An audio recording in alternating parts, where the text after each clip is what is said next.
Give it a second.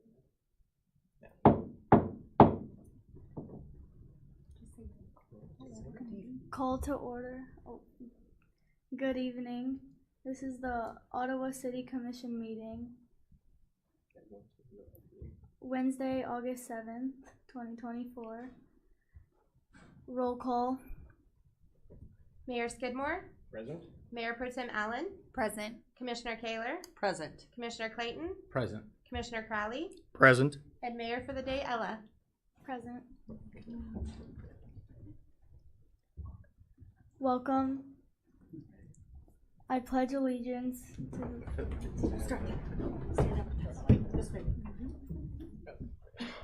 allegiance to the flag of the United States of America and to the republic for which it stands, one nation, under God, indivisible, with liberty and justice for all. Let's pray. Eternal and loving God, you have created us to be in community, and God, you've created us with a longing for that which is good and beautiful, kind and just. And so as these who have come to serve and make decisions, may the blessing of your Spirit be upon them. To create in Ottawa that which is continually being good and beautiful, kind and just. Thank you for those who have taken up the responsibility and the privilege to serve. Bless them each one in their service and in their lives. Through Jesus Christ our Lord we pray. Amen. Amen.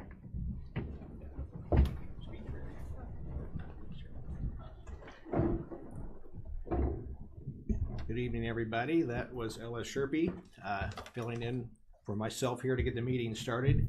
I just wanted to say a couple things. Ella won a contest recently with the state of Kansas, and she was the Southeast Kansas winner, actually. Out of 400 essays presented, she won one of those prizes. And this is an essay contest invited 7th grade students to write about what they believe are the most important roles and responsibilities of local governments in their city and why they are important for their community.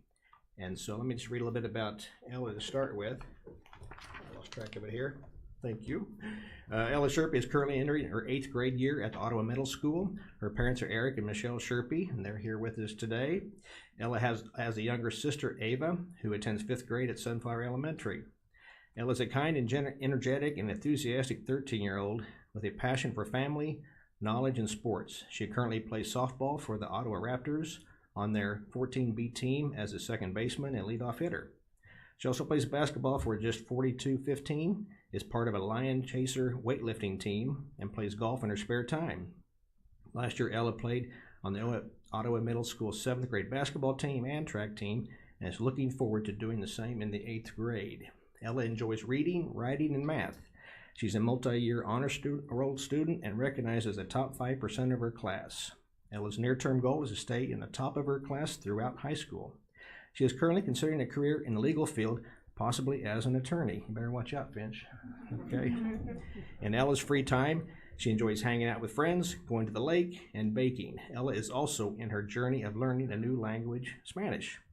She was honored when her essay was chosen by the local leaders of tomorrow for the Southeast region in the state of Kansas. Ella was recently celebrated in Topeka along with other finalists. And Ella is going to read her essay to us right now.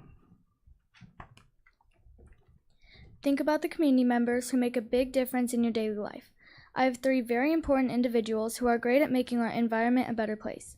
3 important entities in my town are the mayor, school board, and police and fire department. I got the opportunity to listen to them and how they explain their job. Now let me tell you all about them. In our town, the mayor holds a very important role as the primary leader. Mike Skidmore, our current mayor, is highly regarded for his ability to make sound decisions and provide guidance to the community. His responsibilities include appointing and supervising city managers and employees and ensuring a well-run and secure town. He also makes sure that our water stays clean and that our electricity is running. Mayor Skidmore is a crucial person in maintaining the order and safety of our community. Another significant entity in Ottawa, Kansas is the school board. The school board holds a large responsibility to make decisions to facilitate our learning and ensure our safety at school. It maintains a secure environment by establishing and enforcing appropriate rules. The school board also helps fund the school so that the students can go on field trips and attend certain places to learn about their future. Additionally, the school board makes sure that our schools align with the principles and customs of our respective districts. One more important entity of Ottawa, Kansas is the Police and Fire Department. We owe gratitude to its vigilant and efficient police and fire department. They are not only essential but also indispensable to the town's safety and well-being. They work tirelessly to ensure that the town remains free from any harm or danger. Their prompt response and quick actions in times of crisis are commendable. The fire department in particular deserves special recognition for its unwavering commitment to protecting the town from fire hazards. Their dedication is invaluable, and the town is fortunate to have such selfless and brave first responders. I believe it's important to recognize and appreciate the hard work and commitment of those who serve our community. The mayor, school board, and police and fire department help make our environment awesome. I'm appreciative of those of the individuals in my town who make an effort to maintain its cleanliness and safety.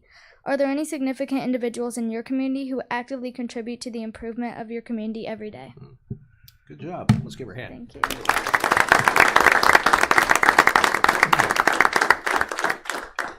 And I'm glad she's not 18 where I might running against her this next time I term. So I got a few years to go. I'll retire. You fill in. You did a great job. Great job, Ella. So congratulations on that. We will move on to public comments. Do we have any tonight? None registered. None registered. Okay, very good. We have appointments and proclamations, which we just read this recognition for Ella for winning the contest here. Move on to the consent agenda. We have the minutes from the July 31, 2024 City Commission meeting, the City Planning Commission and Accessibility Advisory Board minutes. Do we have an approval for the agenda? Mr. Mayor, Commissioner, I move that we approve the consent agenda. is there a second? Second. And a second. We got it. Any other discussion? All in favor say aye. Aye. Opposed, same sign. That motion carries.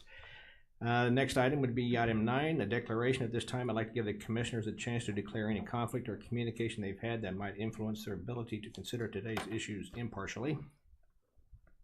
Hearing none, we'll move on to item 10. Unfinished business. Item A, continue discussion of ordinance for rezone of property at 818 West 10th Street. The Planning Commission recommends approval of rezone application by Slate Vandeventer to include housing opportunity overlay on the existing R2 medium density residential zoning. And I believe Lucas is here for us today. Go ahead. Good evening, Mayor and Commissioners. Here with a little bit of trepidation. Zach does such a nice job presenting these that, but he is off at the comp plan discussion this evening that I hear is well attended, so that's exciting. Good. So this is something that was presented last week by Zach Martin. We've combined two items for presentation, and then they would need to be considered separately, and that's at the end. It's 818 and 822 West 10th Street. They are both, and I get to use this. It's at the corner of 10th and Olive, and there's 818 and then 822. 822 has an existing home, and what is being requested is a addition of the housing opportunity overlay to this R2 zoning.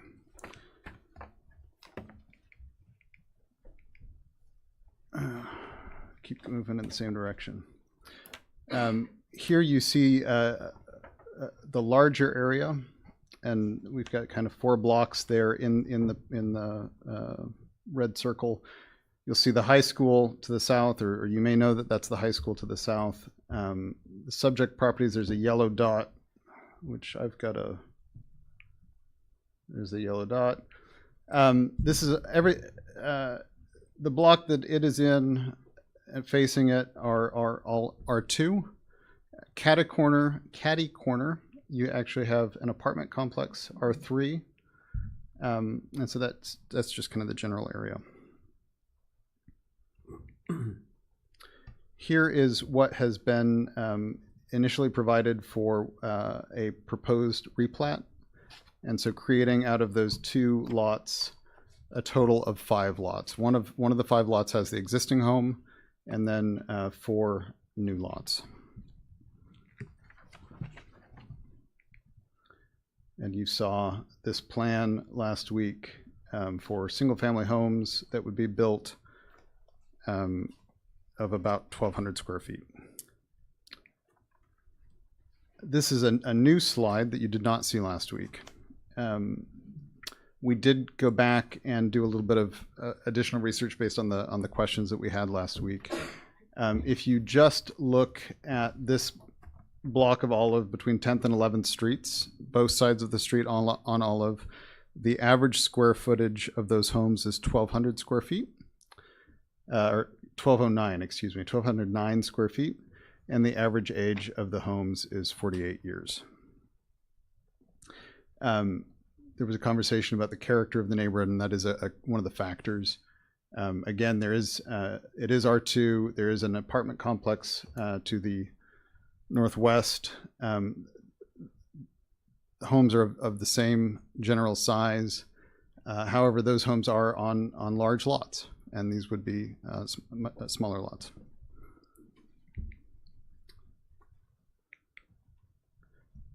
Here are similar homes that have been built in the community by Mr. Van Deventer. These are at 739 and 741 South Cherry Street and have the same facade and the same floor plan. So based on the findings that were presented to the City Commission on July 31st, and I have those, but don't plan to go through them one by one unless I'm asked to, and the recommendation of the Planning Commission, staff has determined that the proposed rezoning meets the considerations and factors outlined within the zoning code and recommend approval of the proposed rezonings at 818 and 822 West 10th Street. I'll add, this recommendation is based not only on conformance to zoning and our comp plan, but to staff's sense of how we best create opportunities for more people to share in and build prosperity in Ottawa. And obviously that's a larger conversation, and you all are the primary policymakers, but in staff's consideration of that question, that's where we landed. Now I will skip forward unless you stop me through the factors that Zach took us through to the recommendation again of professional staff, which is that the application to a rezoning of HOO overlying the existing R2 be approved as it meets applicable standards and conditions for a rezoning. Financial considerations, as you heard last week, there's no direct financial cost to the city. I'd like to highlight, however, that infill does help increase the number of taxpayers paying to maintain existing infrastructure. And that is an important benefit of the infill development. But again, there's no direct financial cost to the city. And legal consideration, it's been reviewed as to form by the city attorney. So there, action could be taken in two separate motions, or of course it could be referred to the future. And I'd stand for any questions. Okay. Yeah, I know that I'm looking at the section 6.3 permitted on conditional uses, that the fact that this property would be eligible for a duplex and a triplex. That's correct, is that right? That is correct. I think Mr. Vanderveer brought that up as a possible alternative.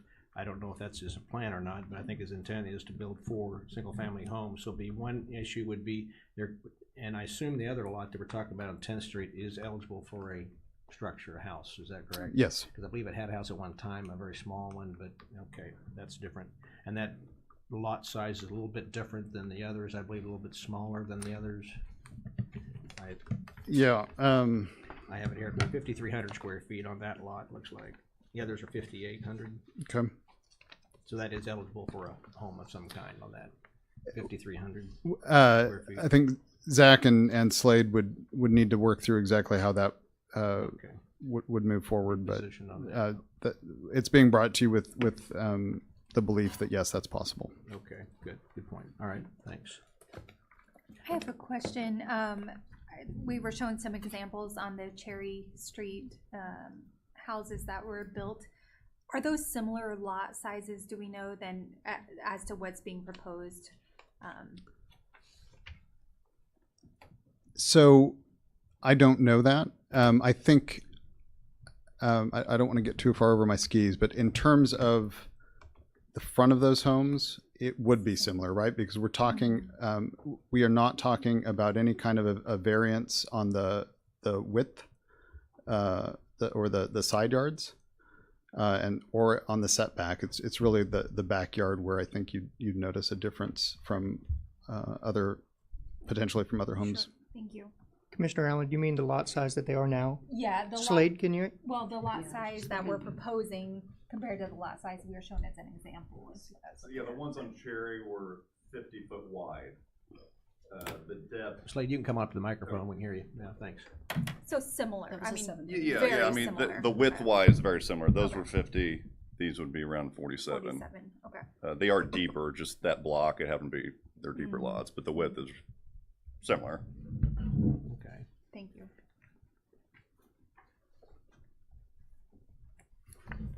Any more questions anybody have? Director Neese, I know there was some discussion last week about this drawing that was given to us with potential lot sizes. I know there's some it's not confirmed that those are the lot sizes. That's still a discussion that's being had. Right, it has to go through an actual platting process, but to do that platting process, you first have to have the zoning in place. So they could change size-wise.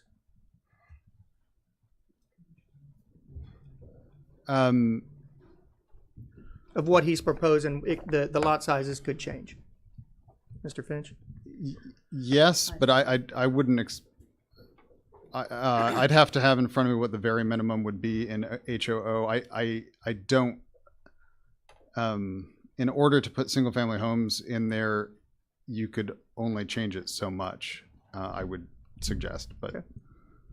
Commissioner Crowley, the HOO overlay, I think, allows a 5,800 square foot lot for a minimum lot size as opposed to an R2, which I think is 6,200. So the rough site plan that you see is just to give a general idea of how the property might be used.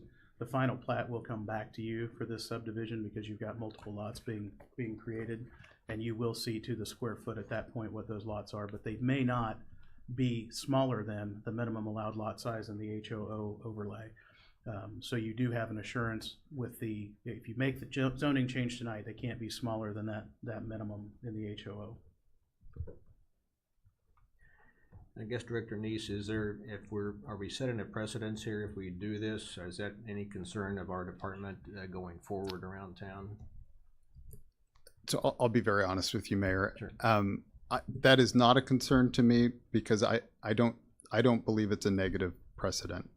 We know that we need housing in the community. We know that we need more people to help carry the burden of paying for our infrastructure. And so if we can have more folks, paying to maintain the street in front of our homes, I would posit that that's generally a win. Okay, good. I've got some more questions of Slade. Can you come back to the microphone, Slade? I've just got a couple questions for you. I spoke with a couple of neighbors. We had the National Night Out last night, and the neighborhood there hadn't, so I stopped by to visit with some of them. Yeah. And of course, their concern is that it'll be two tightly packed homes. And one person brought up, and I wondered about this too, I think I brought up last week, was that if you built two homes and sold for $350,000, it's going to be up the same as three homes for $240,000. Is there any possibility you want to go with two versus three and sell them for a higher price to get your net profit? Yeah, no, I like keeping them down as affordable as possible, and just, they sell quicker. More people can get the loan, at a a $240 price point than a $350 price point. There's a big, big difference in how many people can qualify for that. Nice. So just risk management, business wise, I like to keep them just where I feel as comfortable as possible, I guess. Okay. Building spec. That make a good starter home for many people. Yeah. I think you're right. There's greater population that could afford that versus the higher price one. What I'm trying to get over this hump, and help me do this, is that the character and condition of the surrounding neighborhood, and this will look different, maybe the same square feet, but they're turned 90 degrees compared to most other homes in that block. So help me get past that, the character condition surrounding the neighborhood, as well as how to mitigate any of the concerns the neighbors would have. Well, as far as the character and condition, I mean, let me first, I got some pictures of, if you don't mind just passing them around. Yeah. this was taken off the front porch of my house that's on this property. Is it the corner of 10th and Yeah, Olive? 10th and Olive. You're looking northwest, directly at Canterbury Courts. You know, a large apartment complex, which is R3, and I'm just right adjacent across the street, R2. So I think the idea of building 4 single family, which would require just slightly smaller lots, and why I'm applying for this HOO overlay. You know, when you're looking at this apartment complex, you know, that doesn't look like out of condition with the neighborhood to me, you know, especially, and also as a side point, I could build, like was mentioned, a duplex and a triplex. So I'd have 5 units, 5, you know, multifamily units, obviously rentals. You know, and I'm trying to do the single family. I want to do the single family. I feel like that's going to be a better fit for the neighborhood. Everyone's going to like that more. But I just need just a little bit, you know, a little bit more to be able to get that 4th home in there. It's not a huge difference, but just enough that I do need this rezoning. So, you know, to me, and they're, you know, new homes. I mean, they're, you know, this isn't a $1 million neighborhood where I'm putting houses in for 240, where then I can see like, yeah, that's a concern. That's going to hurt their property value. These new homes, you know, in 240 price range, isn't going to hurt anyone's property value. And, you know, like I think we discussed last week, you know, the yard size, they still got a pretty decent backyard, you know, 50 foot in depth by the width. So it's not like there's no room to fence a yard and have your dog play, you know, your kids play, whatever. So I guess that would be my argument. You know, what I can build right now by code in R2,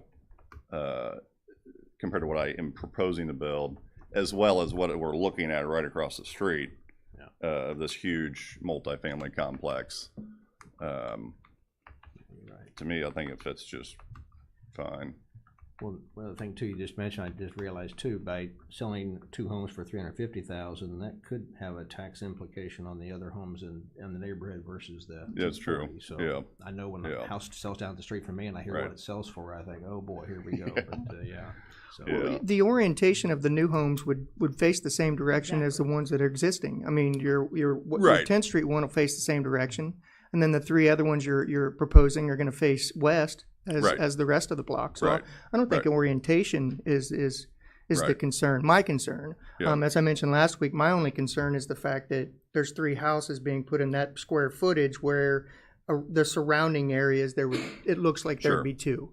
And that's Right. what I said. When it Right. didn't fit the characteristic, it would be if you pulled into that neighborhood, looked that Right. direction, it wouldn't look like the other houses. Not because of age or you know the way they were built. It would Right. just be that there were a few, you know, an extra one in Right, there. right. So Right.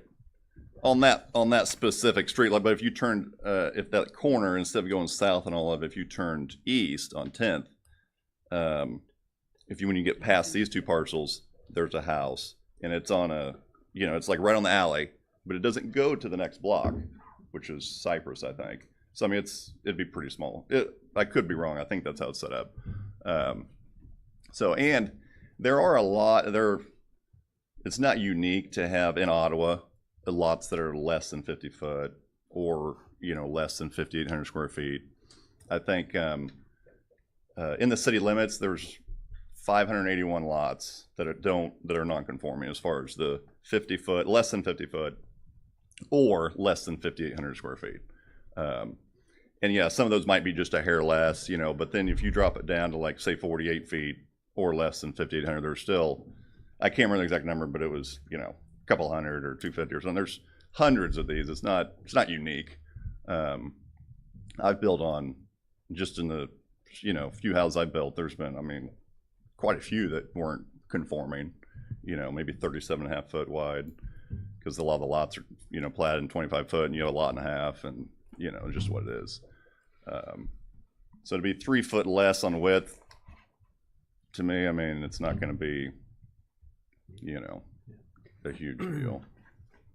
good point.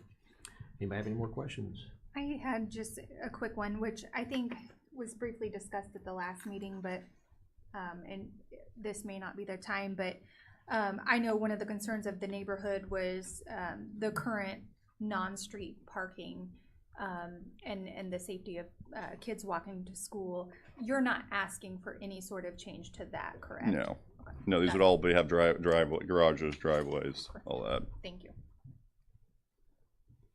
And I assume they'll line up with the other houses as far as how the lot setback, similar to. Yeah, I don't remember how those are, but it would be per code, Yeah, you right. know, which is, for this type of structure, would be 20 foot would be the minimum front setback, since the garage doesn't protrude past the front of the house.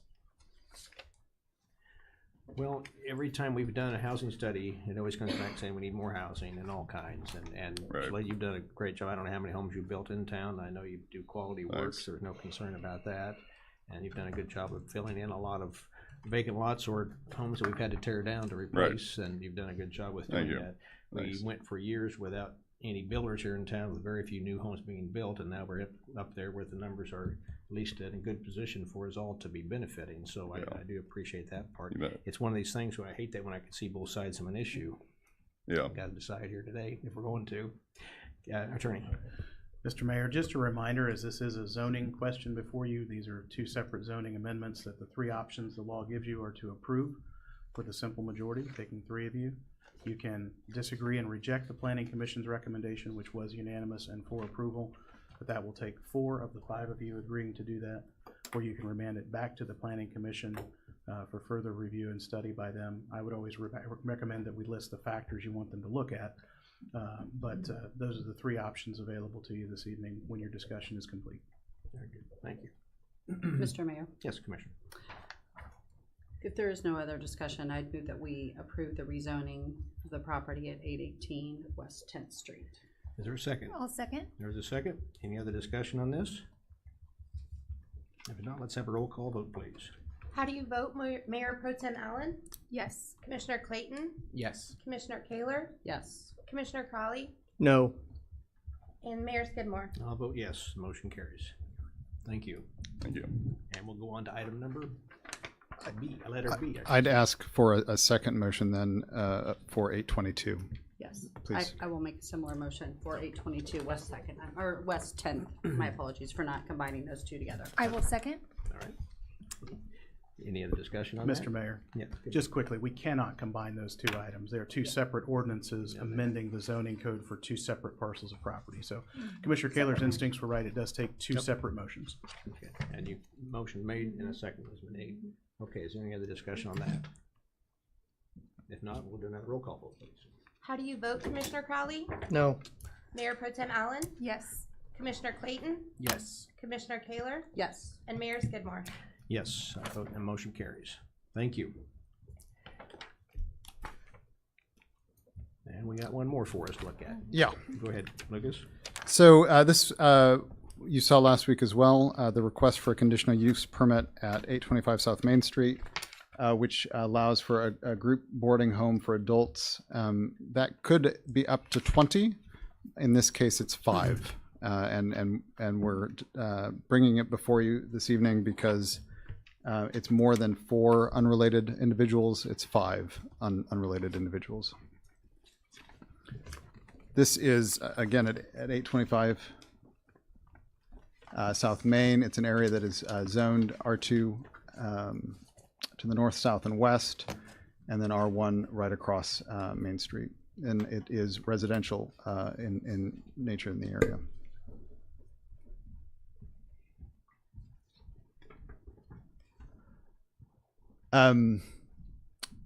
So, of course, you heard this. You heard this presentation last week from Zach. We define a group boarding home for adults. It's a residential dwelling unit for persons 18 years of age or older, not constituting a family. And it we define family in that code, in that section as well. Then 1 or more persons related by blood, marriage, or adoption, or pursuant to legal guardianship, living together as a single housekeeping unit, or a group of not more than 4 unrelated persons living together as a single housekeeping unit. And again, it's that addition of a house manager that pushes that to 5 above the 4 that's outlined. And here you see it there between Maine and Princeton. We had site plan and then floor plans. And based on the findings that were presented to the City Commission at the July 31st meeting, staff has determined that the proposed rezoning meets, the proposed conditional use permit meets the considerations outlined within the zoning code and recommends approval of the proposed conditional use permit at 825 South Main Street.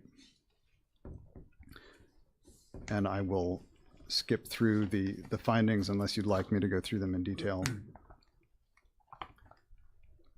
Yeah, I think last week, if I remember right, our council advised that we look over the conditions, or if there's anybody else looked those over and any other recommendations to add to that or subtract, we can sure talk about that.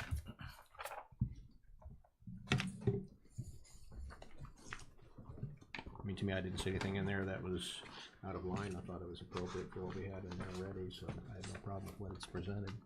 Anybody have any other comments or questions on that? So let's just say that we approve this as written here, and it turns out that, no, the individuals who own this facility, or this property decide, we could probably squeeze in 2 or 3 more. What happens then? Residents.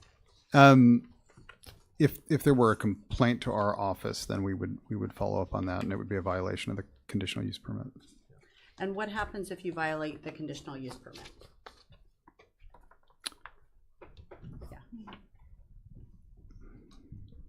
So if a conditional use permit is violated, they would be notified that they had too many residents living in the group home. If they didn't fix the problem, the permit would be revoked. And that can be done by administrative action.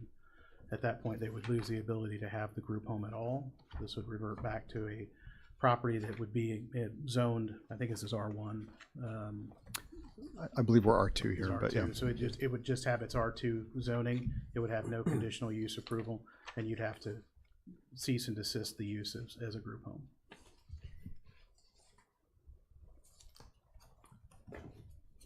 Great. Any other questions anybody have? And again, just to clarify with the definitions of related adults, if this did not go through and this home sold open market as a single family home with 5 bedrooms, you potentially could have several more people who are related living in this home than you would have by this ordinance, because there's no limit. Yes, if they were related, yep. Within the guidelines of grandparents' family, can get much larger than 5 quick. Okay. Very good. Any other questions anybody have? If this, I guess, kind of proof of concept, it does not work, the owners of this have this, what would be the process in time of either changing this, opening it up for some other option? If this, in 5 years they're looking at it and this model doesn't work, maybe the students aren't wanting to use this, whatever may happen, what would that look like in terms of either repealing this conditional use, or how would that look for us and the property owner? I ought to defer to the city attorney. I would say that what probably happens is that they find some other use that wouldn't require a conditional use permit, and then it would probably just stay in place. But I will now defer to the city attorney now that I've gotten over my skis. Yeah, I mean, practically, if this use doesn't work, it's probably a single family home. It's probably sold for that purpose. And you'll note that the 5th condition in the ordinance is once it ceases, the conditional use ceases to be used for a year, it goes away. So at that point, we'd just be back to a single family residence in an R2. If they wanted to change this and say, oh, we want to do a sober living group home, or we want to do some other type of group home that would be different or might have a different residency, they would come back and they could seek a change in the conditional use permit, either an amended permit or a new permit to do something different than what's described here, which is the 4 adults and one house parent essentially, or I can't remember the term in the ordinance, I don't have it in front of me, but having the one house supervisor and the 4 folks. So that's what we'd see. Thank you. Director Neese, do we know if the applicant is planning on renting these rooms to college students? That's my understanding. It sounds like we have a representative here. So my concern is, is that if anybody's been to college or hung out with folks during college, is that most likely there's going to be more than 5 people in this property. So is it burdensome to your department to possibly have to handle phone calls about possibly the violating the conditional use permit? I mean, to me, it's kind of like you guys already get phone calls today about maybe a car. That person, has a car parked outside. So you go by, you look at it, you send them a letter, they move the car, and next thing you know, the car's back. So do we want to add this to your list of things to do, that possibly you get a phone call maybe once a year, maybe not at all, could be 10 times a year. But do we want to add that to your workload? I appreciate the question, Commissioner Crowley. I don't have concerns about Sure. that. Okay. We, as you know, we have a lot of things that we get to follow up on, and we have a good team to do that now. I suppose part of that falls on the land, I don't want to say landlord, what do you call it, house parent? What's your title? I didn't get that. But anyway, I guess a lot of that falls on Amy to make sure that we're in compliance. And I've known Amy for a long time. I feel like she's a trustworthy individual. I don't think it'd be a problem with her enforcing any kind of regulations or whatever the 5 things we've had on the conditional use permit. But I assume that's the reason why there is a person there to manage the place rather than totally on their own. So, and I know with OU, we brought this up last week, with continued increase in the student population, they need housing, and they're relying more on the private sector than themselves to fulfill that, which is a good plan as far as I'm concerned. And so I think it certainly fits in with that category. Any more questions anybody have? I'll entertain a motion if there is one. Mr. Mayor, Commissioner? I move that we approve the conditional use permit for the group boarding home at 825 South Main. Is there a second? I'll second. There's a second. Any other discussion on this? Let's take a roll call vote, please. How do you vote, Commissioner Kaler? Yes. Commissioner Crowley? Yes. Mayor Pro Tem Allen? Yes. Commissioner Clayton? Yes. And Mayor Skidmore? And I vote yes too, so that motion carries. Amy, thank you, and tell your owners that we appreciate their investment in our community. It's right here. Okay. Thank you very much. Appreciate it very. Oh, thank you.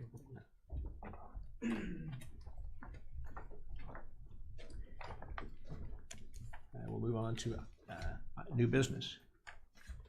Item A, resolution amending resolution number 1903-22, determining the intent to issue industrial revenue bonds for the purpose of sales tax exemption for Premier Auto Project Phase 1. The principal amount of the IRBs would not exceed $9,545,000 to pay the cost of acquiring, improving, and equipping a commercial facility within the Premier Auto Project Phase 1. And we have Tyler with us today. Tyler, take it off. All right. Good evening, Mayor and Commissioners. Tyler Ellsworth with Kutak Rock, the city's bond counsel. These next 2 agenda items relate to really updates on the status of construction and completion at the Premier Victory Auto Dealership on 23rd Street. And so actually Callum LaForge is here this evening if you have any questions for him. But these 2 items, the first item relates to the industrial revenue bond for the first dealership building that will provide a sales tax exemption on materials and equipment. And the next item relates to the TIF proceedings, the tax increment financing incentive.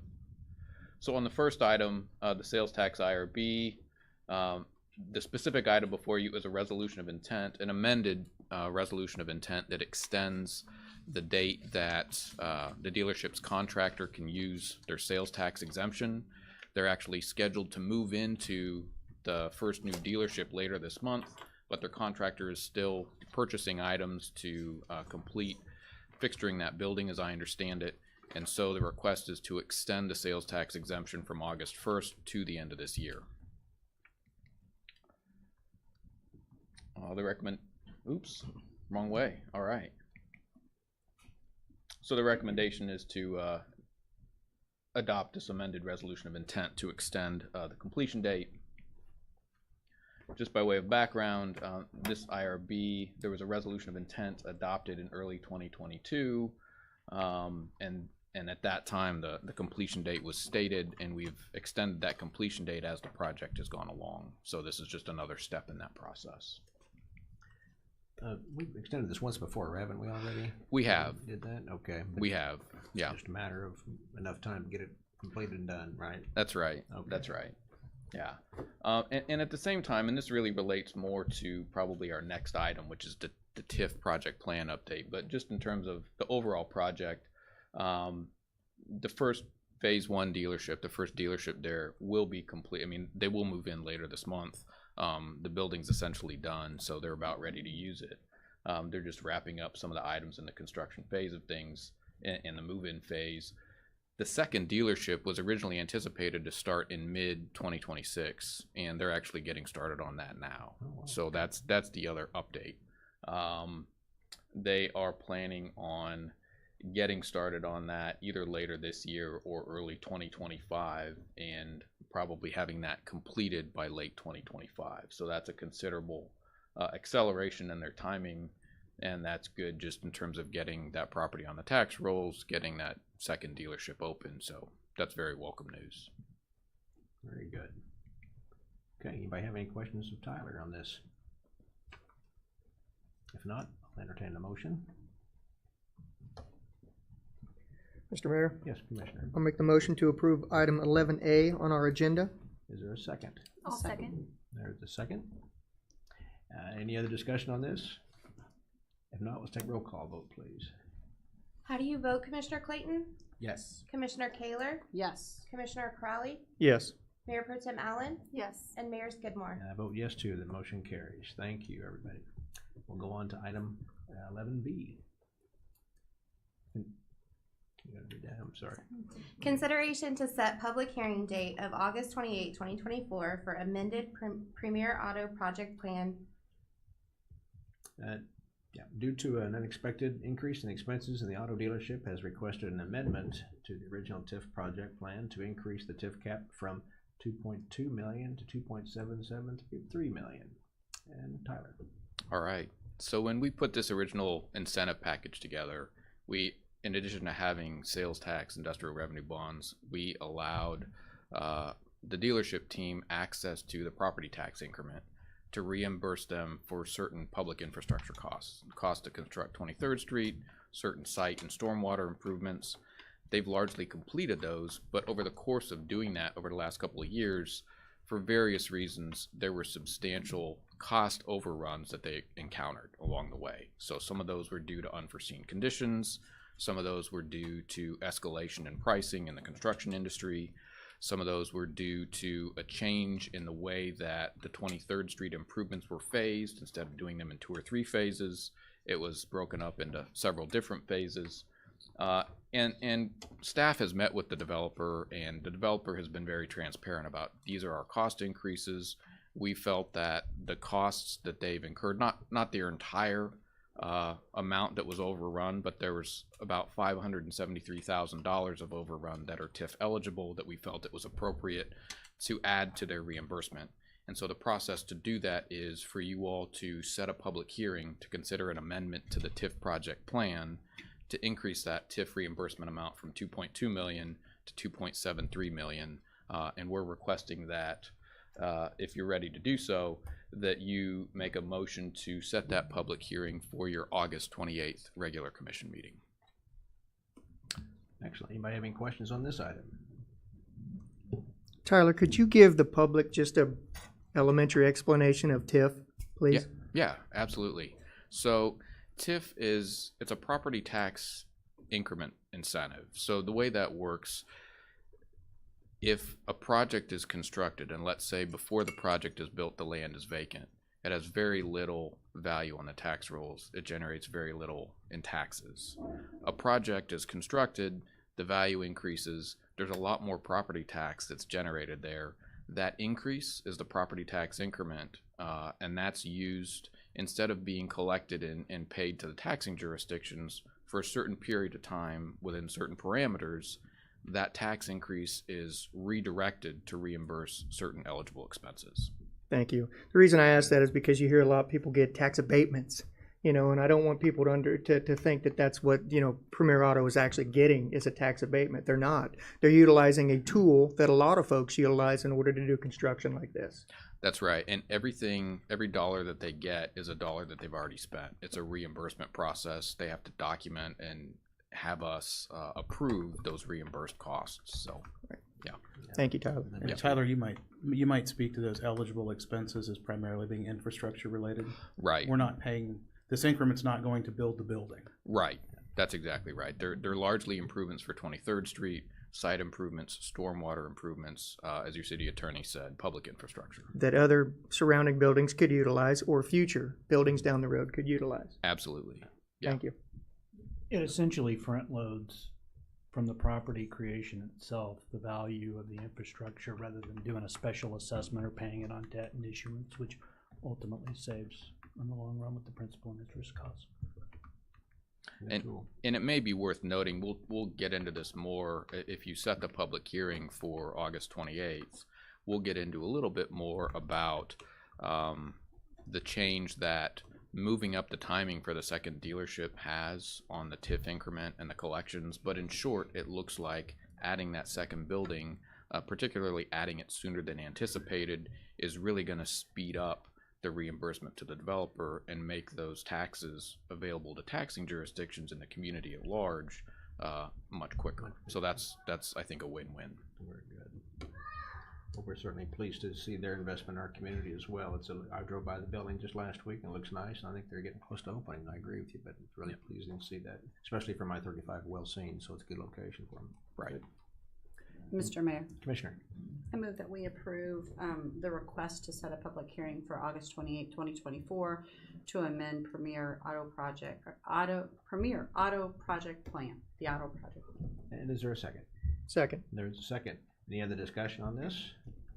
If not, we'll take a roll call vote, please. How do you vote, Mayor Pro Tem Allen? Yes. Commissioner Clayton? Yes. Commissioner Kaler? Yes. Commissioner Crowley? Yes. Mayor Skidmore? And I vote yes too. That motion carries. Thanks, Tyler. All right. Thank Good you. job. Appreciate it. Next item on our agenda would be item C. Ordinance vacating an existing utility easement along the east side of property at 823 East Wilson.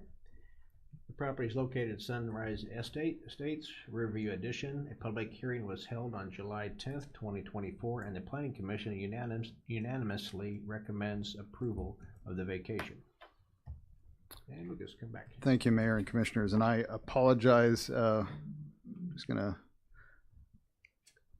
promise you that Zach and I went and looked at these slides earlier this week, and yet somehow nothing is so obvious until you stand at the podium, right? So we are at 823 East Wilson, not 825 South Main, 823 East Wilson. If you've been up around at the corner of Cherry and Wilson, there are two new duplexes. The same owner owns two adjoining lots, one to the north and one to the east. And we are looking today at the one to the east. What he has proposed is to build a duplex there. This was, so it's a 0.27 acre tract at near the corner of North Cherry and East Wilson. It is already zoned R3, which is high density residential. This has been recommended for approval by the Planning Commission. It was originally denied, and that was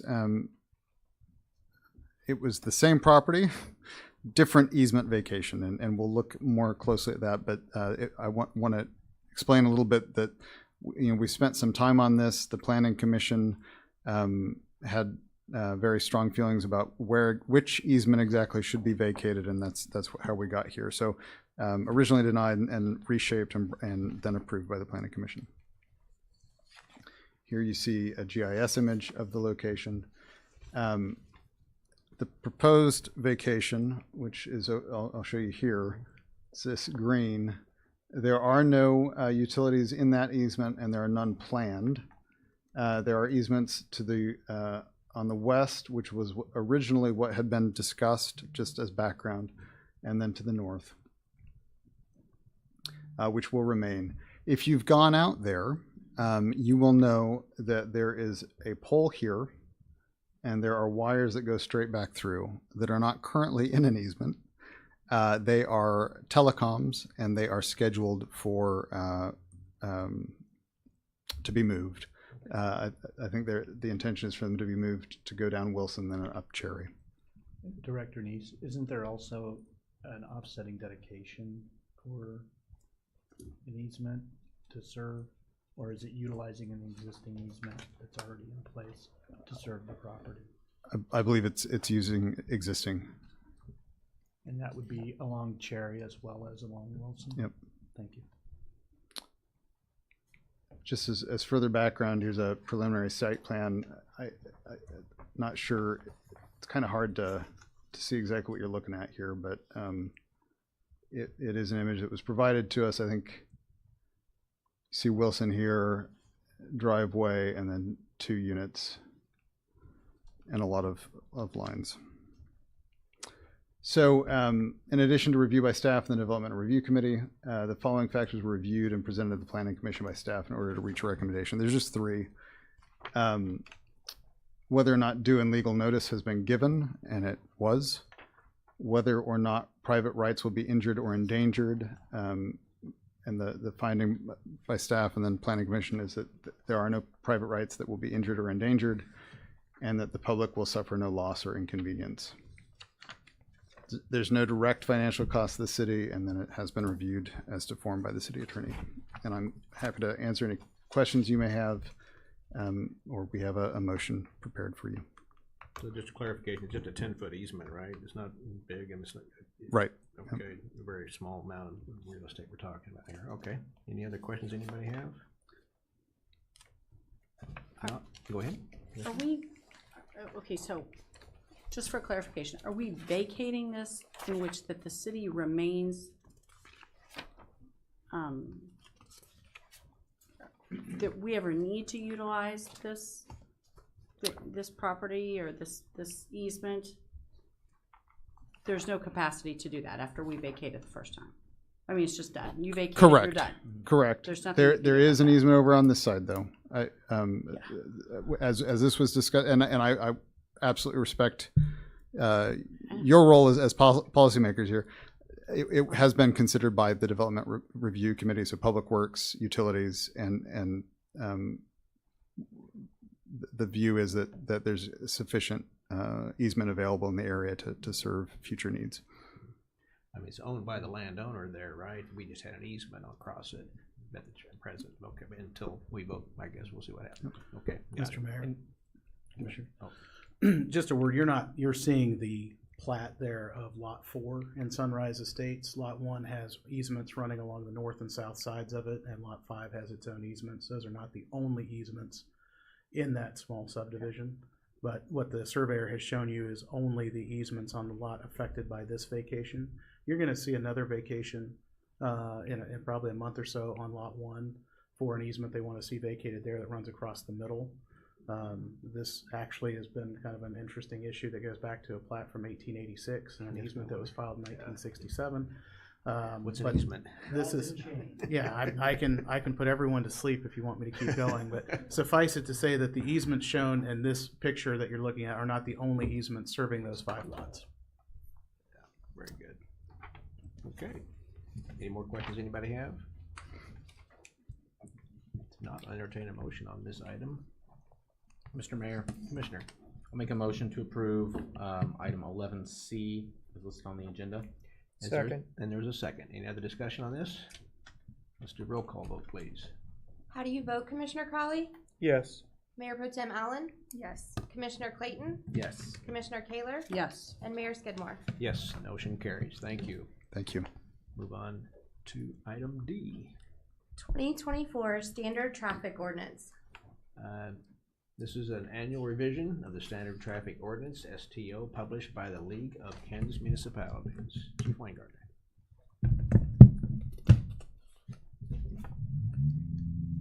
Thank you, Mayor, Commissioners.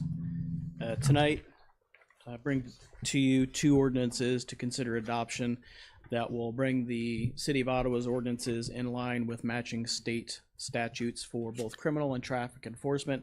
They are presented to you as two separate ordinances because they are different ordinance numbers, but they really do go together as far as the presentation and the information that we keep. The recommendation is going to be today to adopt the 2024 version of the standard traffic ordinance and the 2024 edition of the Uniform Public Offense Code.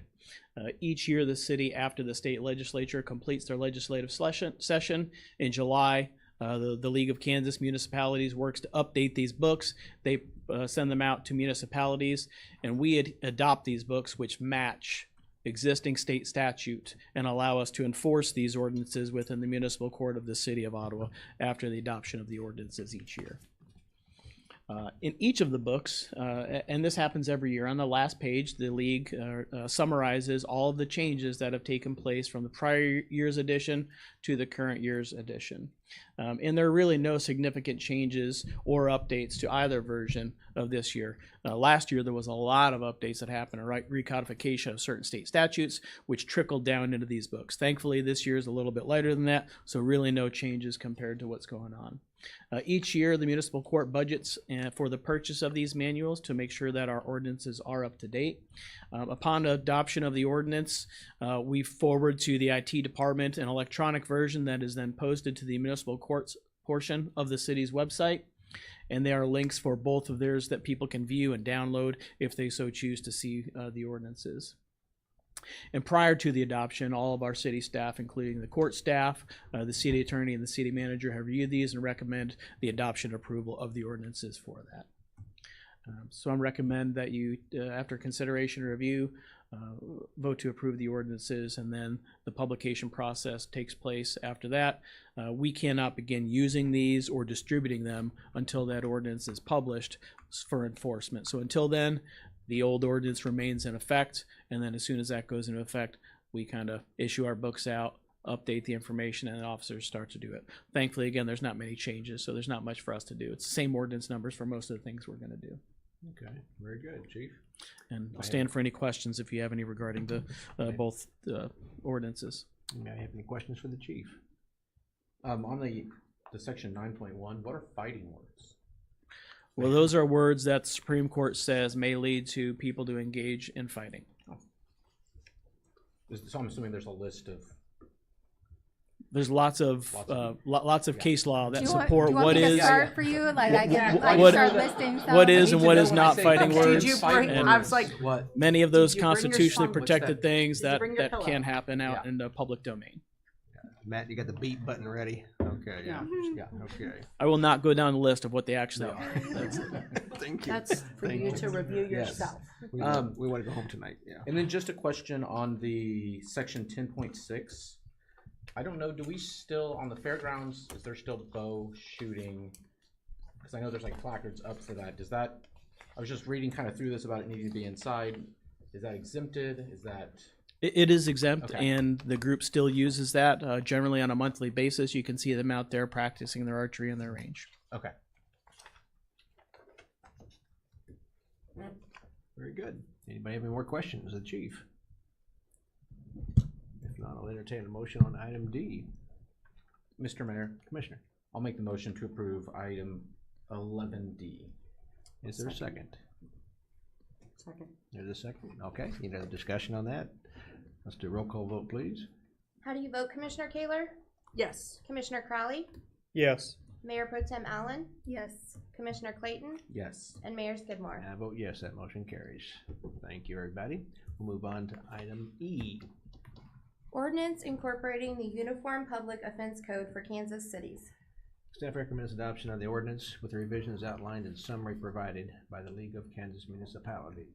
And Chief, what do we got here? It's the same thing. I kind of combined both presentations into one. Both the books, standard traffic ordinance and the Uniform Public Offense Code, kind of go hand in hand for the adoption. And the questions that Commissioner Clayton was asking about are those that are actually in the UPOC, the UPOC. Yep. Okay, very good. Mr. Mayor, Commissioner, I move that we approve the ordinance incorporating the UPOC for Kansas cities. Second. and there's a second. Any other discussion on this? Let's have roll call vote again, please. How do you vote, Commissioner Clayton? Yes. Commissioner Kaler? Yes. Commissioner Crowley? Yes. Mayor Pro Tem Allen? Yes. And Mayor Skidmore. And I vote yes too. That motion carries. Thank you. Thank you, Chief. Good job.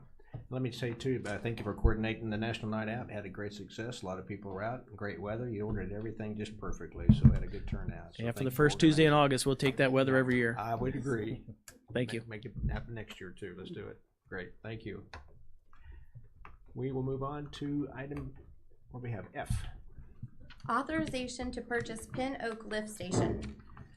The new lift station would replace the existing one at 1048 West 13th Street, which was installed in 1994. And we have Scott. Go ahead, Scott. Take it away. Good evening, Mayor, Commissioners. I am here before you to request authorization to purchase said lift station, also known as Pin Oak Lift Station, Gravity Sewer Lift Station. The current station was installed in 1994, so 30 years old, at the purchase price of $29,179.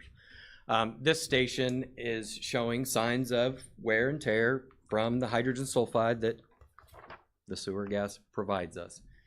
Just last week, they had a pump go down, but the great staff at our water reclamation facility took care of it. It's back up and running, although not as efficient as it could be just because of its age. Purchasing now instead of in 2025, because it is a CIP project that was adopted in the 24 to 28 CIP, gives us a little bit of flexibility on installation.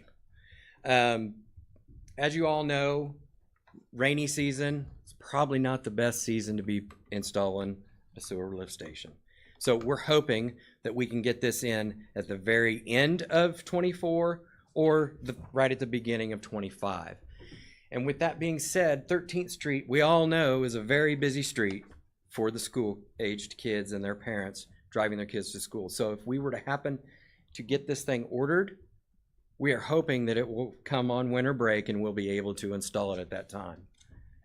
The current station, as it is right now, if we were to try to extend the life of that station, we're looking at $50,000 to $60,000 in repair costs. That's everything from new impellers, new volutes, new mechanical seals, basically all the internal workings of that pump station. The new station that we're looking at is a direct identical version of the one that was just recently installed in 23 in Rockwood Acres. I believe we do have options for colors, and that could be discussed at a later date. But other than the bollards that are here, it would look just like this station. The financial impact, all in all, the cost of the project is $102,427. That includes the station and installation. Again, this was in the CIP for 25, which would eliminate that cost in the 2025 CIP. We have expenditure authority in excess of $200,000 in the wastewater fund.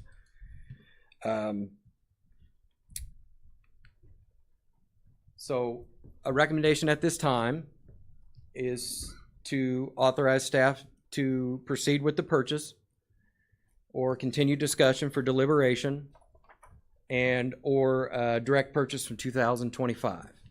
And I will say that there is a cost savings to ordering early. We were given an extension from the vendor. August 1st, prices were supposed to go up. We were given a 10-day extension. So that's why I'm before you here instead of waiting until, so we can save the city a little money and we could still get the invoice in 2025 to where it equals out to that CIP that we have already adopted. And I'll stand for any questions. What is the useful life of that? 30 years? Has that been normal Yes. for that kind Yes. of a pump? Okay, I wondered about that. So, all right. And this is the purpose, just moving the contents of the sewer from where it is to our station, right? I Yep, mean, this will be a basically, plug and play. You'll remove the old, put the new one in, hook it up. and the infrastructure's already there, we Yep. just go from there, okay, It uses gravity to capture and then pumps it from there. from that. Good. Yep. Pumping it uphill with the. It goes, And right now, currently, it serves approximately 100 homes within that area, from 15th Street to 13th Street, from Pin Oak to Eisenhower. very good. Anybody have any more questions? Scott, did you say you just repaired something? They repaired a pump. Okay. An impeller bolt broke on the inside of it, and they got it repaired last week. Was that a significant cost? No, they had one on the shelf. Okay. Yep. And with the But age- luckily, had one on the shelf. Yes. Yeah, and Scott has included the CIP as well as our agenda report where we noted the age and the condition and that it would be possible to request this in '24 because of the very issues that you highlighted, Commissioner Crowley. I would say that we could wait and ask the 100 homes what they would like us to do, but I think I know what they would say. I think we know. And this is a local company. Smith & Lovelace is right in Lenexa. Yep. So parts are like 25 minutes away.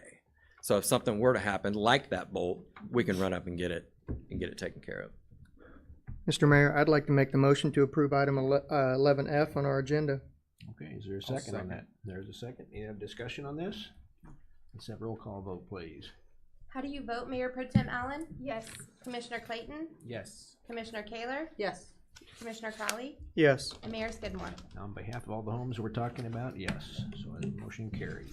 Thank you very much. Thank you, Scott. Good job. Move on to item G. Consideration to set public hearing for 2024 budget amendments.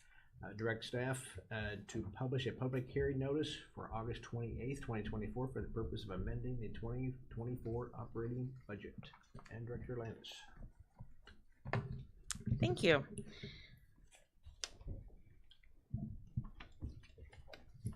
So our first slide here is really just to let you know our recommendation is to set the public hearing date for August 28th. And that's really when you'll hear a lot, we could go through a lot more on the details for each one of the funds, but we'll do kind of an overview tonight. Budget authority itself is a self-imposed spending limit on each one of the operating funds that's adopted through your annual budgeting process. Right now, and for the past couple of months, we've been working on the 2025 operating budget. And typically in the past years, you've seen budget amendments come before you in the November-December timeframe for the current year. The reason that we're doing this earlier than that is because really, those amendments should be in place prior to the adoption of your 2025 budget because they affect on your state budget form, the middle column, which is what your expected costs are going to be for 2024. And in a few of those funds, that expected cost could surpass your original budget that was adopted for 2024. So the budget form itself actually throws a red flag that says, hey, you need to do a budget amendment if you intend to actually spend all of these dollars. So by doing it this way, we are actually taking care of that item of business prior to actually adopting the 25 budget, and it really tends to flow a lot better.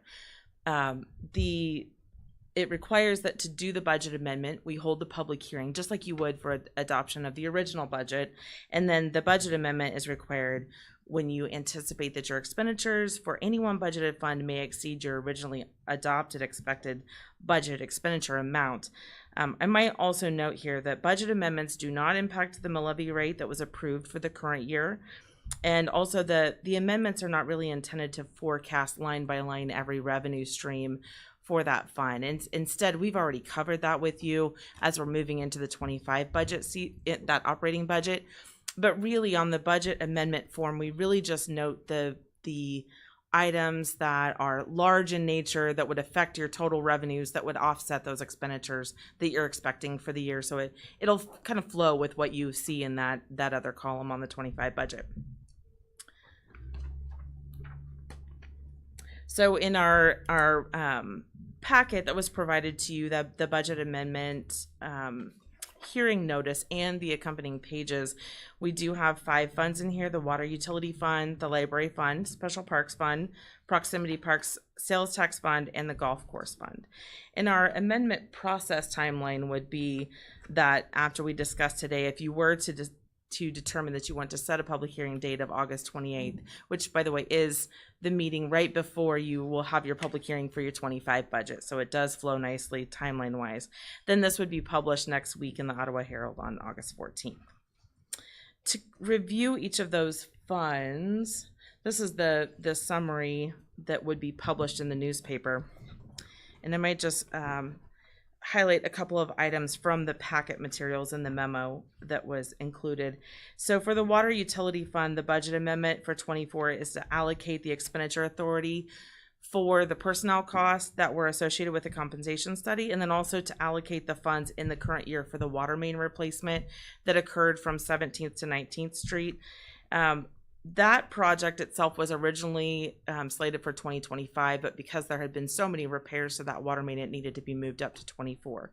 I believe we've discussed that also when we were discussing the Water Utility Fund for 25 as well. And then also when we adopted this current year's budget last year, we had noted that the ending fund balance for the water fund at that time was low enough that we weren't comfortable doing the reserve. We wanted to see at that time what the results of the compensation study was going to be. Could the fund, would the fund be able to include those costs, all of those things. So as we worked our way through that, provided you your presentation for 25, which included kind of our 24 forecast, then those are the expenditures that are included. So the library fund is the one where we've discussed that the city only receives the revenue from the county related to property tax dollars for the ad valorem, or the mill rate for the library, in addition to motor vehicle taxes and delinquent taxes. I think there was a question when the library presented for 2025 about those projections, and those are difficult when we budget for these because we receive those estimates from the county. I don't have in front of me how many times they've gone over, but I would say more than likely they typically come in over what the estimates were. That is not ad valorem tax. That is motor vehicle tax. So that is related to the purchase of new vehicles, and then the renewal of the vehicles that you already have, as well as collecting any delinquent taxes from prior years for property taxes that we don't necessarily know ahead of time what those might be.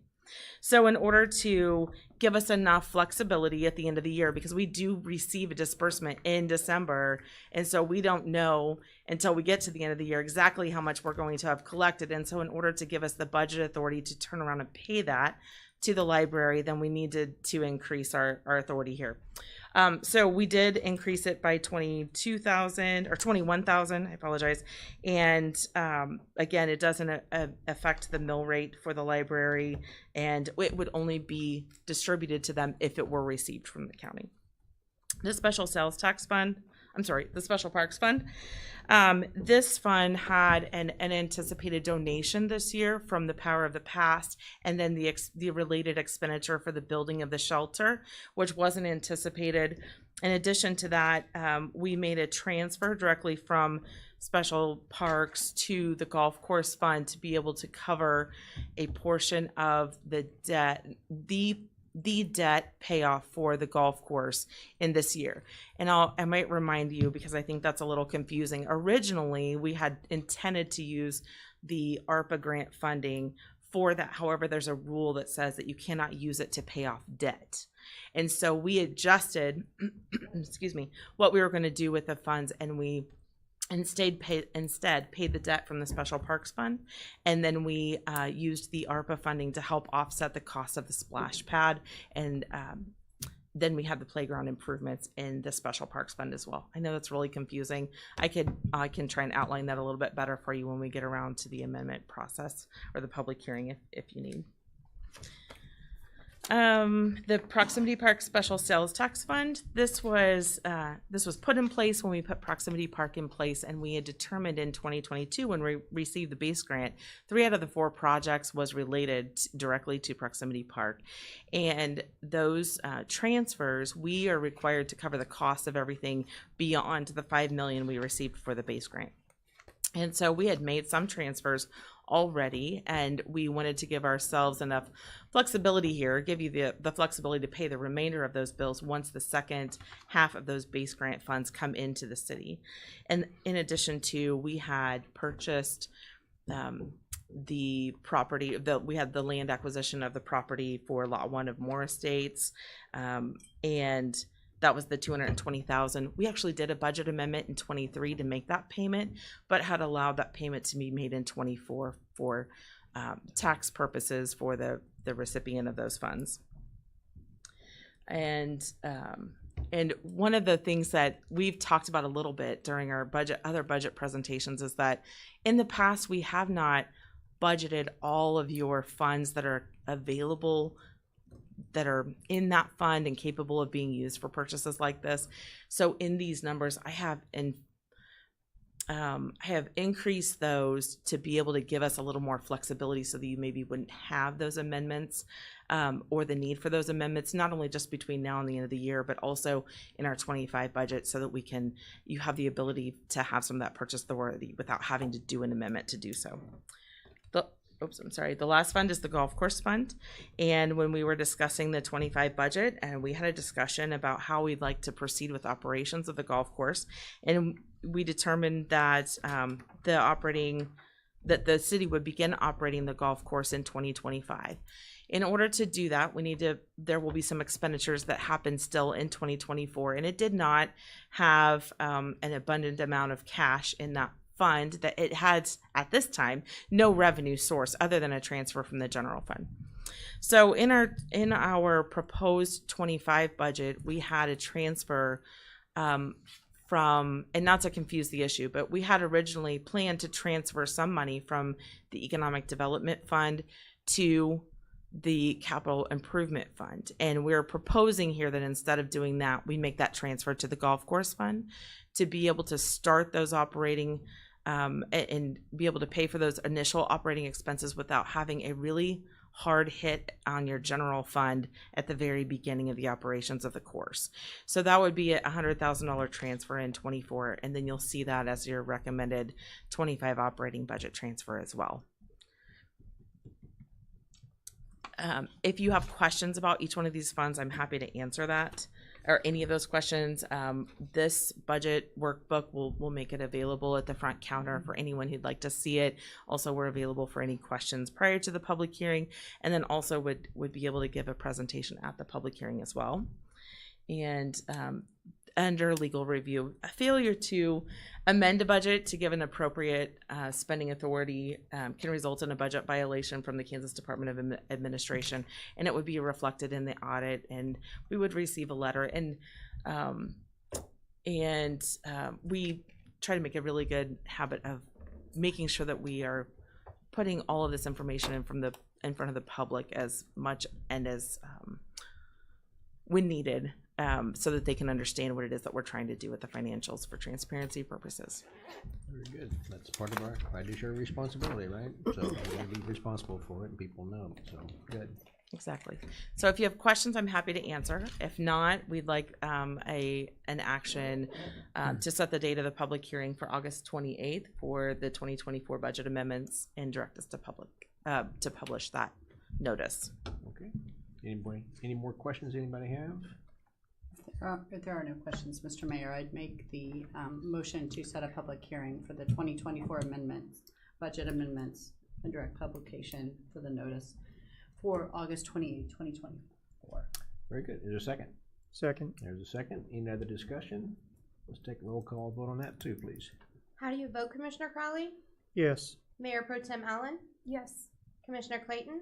Yes. Commissioner Kaler? Yes. And Mayor Skidmore? I'll vote yes too. That motion carries. So thank you, Thank you. Melanie. Good job. We'll go on to our comments by our city manager. Thank you, Honorable Mayor and Commissioners. I'll keep it short and sweet, and essentially the mayor's already taken some of the thunder of one of the slides with our recap of National Night Out. But I wanted to make you aware, our utility department will be performing a sewer line replacement from the north end of 11th Street here, where there's a manhole down through this alleyway south to 12th Street. So for a brief period of time, and this has been accelerated to make certain that the road will be open in time for school, and we've given a large estimate. So I appreciate Scott and Justin and their work on this and making not only actual door-to-door contact with the residents that are impacted, but also thinking strategically as far as the timing and what's happening in the community to accelerate this, so we're not having an impact on school traffic, or I should say, weather depending. Everything will flow smoothly, and the road will be open by then. So the project itself, though, will take just over a month. And then we're beginning the replacement of our holiday lights, so you'll be seeing a lot more of that now that we get into the summer season, so that when the car show rolls around in September, we'll be ready to go.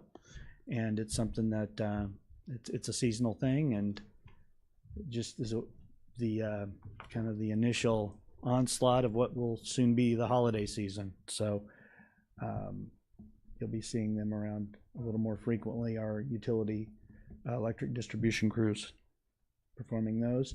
Wanted to make you aware, and you may have seen the latest Facebook post, but our common consumption area update is now active, with the sidewalk markings being posted at the boundary areas.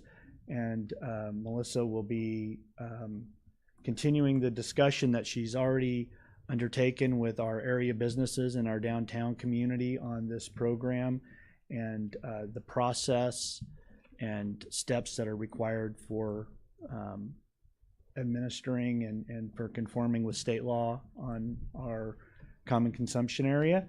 And then we'll be providing you an overview of our process and a review of our resources that we provide, and walking you through the city webpage there, which is very simple. It's just our ottawaks.gov with the /CCA. So nice and concise and to the point. And wanted to thank Melissa for her work on that, and also Sarah at Main Street for helping to coordinate the meetings and being a resource and an asset as well. And our next to last slide, the 2024 National Light Out. I guess that was a Freudian slip on my part, as I was thinking of the Parade of Lights also. So, but National Night Out is a national event that occurs the first Tuesday, and it's a very popular event across the United States and Canada, and wanted to thank all of our engaged community members who could participate this year.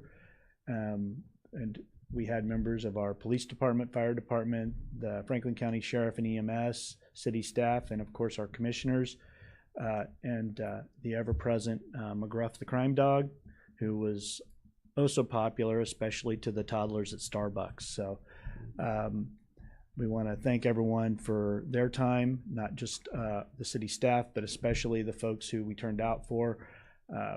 Again, at Starbucks, at the Elizabeth Layton Center on 15th Street, the Wesleyan Church at Cherry Street, Rockwood Acres, Westwood Circle, and the 600 block of Spruce, North Spruce, and the 1000 block of South Olive. And again, thanks to Chief and his team for putting this all together, especially on the heels of the heavy lift that is Dare Camp, following another success. So just wanted to say thank you. And then some tentative agenda items that we have coming up. We'll give you an overview on our regulatory compliance requirements and testing, and some of the recent improvements that have gone on at our generation facility that folks may not be entirely aware of. And so we want to highlight that, and that will be with our generation superintendent, Dave Hunsicker, when he returns from vacation, and we'll give you an overview of this, and Dave will be able to answer your questions.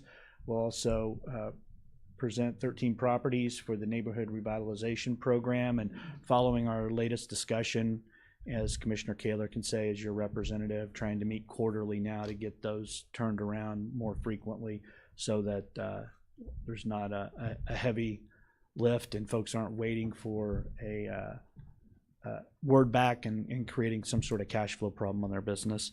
So we'll have that for you, and then also the city clerk's presentation on the common consumption areas. So Very good. Anybody have any questions of the city manager? thank you. Very good. Thanks, Brian. We'll go on to announcements by the commissioners. How about Commissioner Crowley, want to start us off? I have none. Okay. Commissioner Clayton. I just want to say again, congrats to Ella. We will definitely have to do some expanding of the city to get her where she's going to take our seat someday. Because she is just outside, so I think you're safe for now. But that was awesome. Her award was great and well deserved, and so it was great to have her up here. And that's all. Thank you. Give that. Mr. Kaler. I'm guessing her parents will want her to move it sometime, and she'll definitely be moving into the city. I'm That's true. guessing. First thing. But yes, way to go, Ella. Lovely to see a strong citizen who's well informed and graceful, and those are the kind of individuals we need to lead our community. And so, bravo to her parents, Eric and Michelle, for helping to guide her, and we look forward to seeing more strong citizens like that in our city commission meetings. Chief Weingartner, thank you for organizing National Night Out. That was a fun event, and I'm really glad that we were able to bring it back to neighborhoods, because that's where it really should be. We should go and talk to people instead of expecting people to come talk to us. And Chief Dillon, thank you for the ride. So I really appreciate it. It was the best. Who needs Uber when you can be in a fire truck? It was the best ever. So thank you, and thank your staff for that. Absolutely. For Tim Allen. I have no comment. And I too thank Officer Brian for driving me around. He asked me when I got in, do you want to sit in the front seat or the back seat? I don't think I'm comfortable in the back seat of the patrol car. I don't know why. I just said, I'll sit in the front. That sounds safer to me. But anyway, he was real good about it. Enjoyed visiting with him, getting to know him as well. That was another added plus, to get to know some of our city employees while driving around different locations. So I really thanked him for doing that. And a great night. And as far as Ella goes, yeah, I've had her in several classes when I was subbing this last year. An excellent student. She is really smart. And so she will do a lot of great things. I have no doubt about it. I'm just surprised she's on a weightlifting team, but that's great. I mean, hey, build it up. That's the way to do it, right? So glad to see her involved in lots of activities as well. It's not just only a good student, but actively involved in a lot of things. Our announcements, we just have August 14th meeting at 4 p.m. Then we have our August 21st meeting at 10 a.m. Nothing else to come before the City Commission meeting this evening. We are adjourned. I guess I need to. I should have taken the end of it.